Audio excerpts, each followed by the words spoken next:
The other thing I want to talk about is Javadoc, which I already mentioned once at the very beginning of this lesson.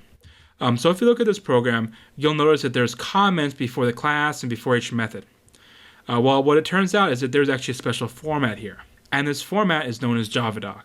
So if we first look at the constructor, this comment doesn't look all that different than what we've done before. We have our slash, our stars, right, indicating that there's a multi-line comment, and then our description. So there's really not that much new here. But let's look down and evaluate. This is where things are going to look a little bit different. Over here, notice we have the same multi-line comment stuff going on and the same description, but we also have this over here.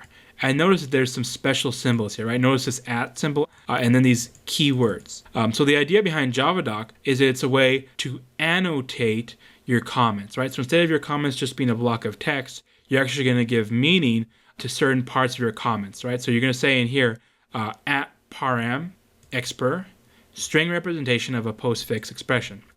So what this is saying is, that parameter expr, right, this thing here, the meaning of that is that's the string representation of a postfix expression.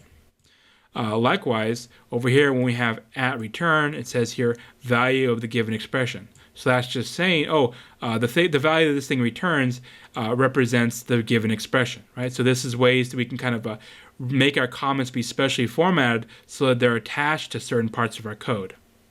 And the same thing we also had for our very beginning of our program, right? Over here we had the same @author @version, and we use that to annotate that, for example, the author was Java Foundations, or that the version was 4.